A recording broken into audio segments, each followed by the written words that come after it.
Masaya po ang buhay ni Edward base po sa mga video na nakikita natin na naipost ng mga kaibigan ni Edward. Si Edward mismo ay hindi nagpo-post ng mga videos niya, pero nakikita po natin ang mga videos na kung saan masayang masaya siya sa mga kaibigan niya.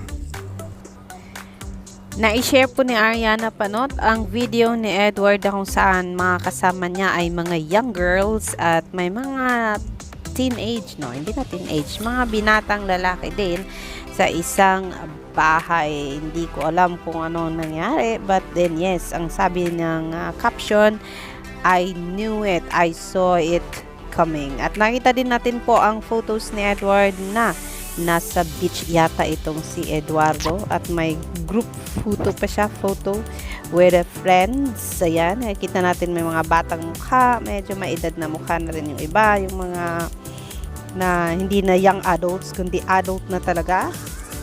At yan po ay nakikita natin base sa na-post po sa Twitter. But yes, this afternoon nung magbukas tayo ng Twitter ay sa wakas nag-post na rin si Edward ng kanyang photos sa kanyang IG. Ano po bang nakita natin sa Instagram post ni Edward Barber?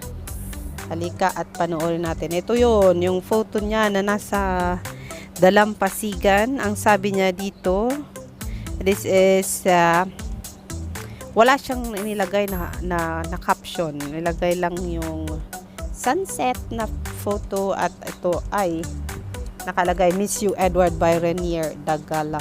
67 comments. Ayan. Basahin natin yung iba for you guys. Ano ba? Nasaan na ba? At ang tagal ng internet dito. Hindi ko po mabuksan dahil mahina ang internet. Pero yes, mamaya babasahin natin. At meron din siyang pa-sunset. Liked by Chile Guerrero and 668 others. Ang sabi, who patted? Mga buddies niya. Kaso lang ang tagal naman ng comments lumabas kaya wala kasi signal. Napakaganda po ng view, Edward. Sigurado ako nag-e-enjoy ka dito. And yan po ay patunay na hindi po lonesome si Mr. Pogi Boy, kundi siya po ay masaya sa kanyang buhay kasama ang mga bagong set ng mga kaibigan sa simbahan niyang favorite church. Pagpatuloy mo lang yan, Edward. Nasa likuran mo lang kami. Alexander Lexter Jules, see you for more update later. Yeah.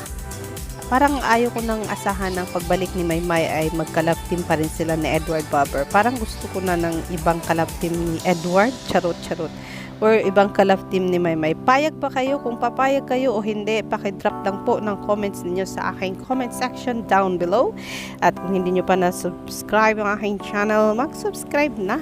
At itap na rin ng bell para ma-update kayo kung kailan po ako mag-a-upload ng videos kasi araw-araw po ako gumagawa ng video ni Maymay at saka ni Edward. Alexander Lexter Jules, see you later for more mga kasolids ni Maymay at saka ni Edward. Bye! Magandang gabi na.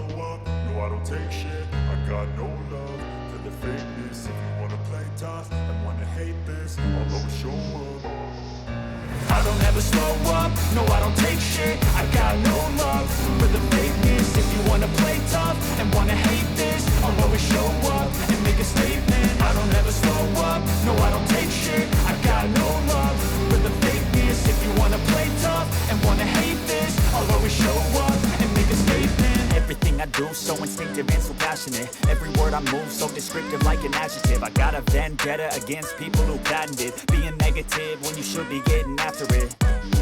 I got facts over tracks, this and that. Spitting slow, spitting fast. I could roast, I could gas. Think I'm okay at last, but I don't know if that can erase all the past. And the pettiness, a reflection of the emptiness. Hilarious.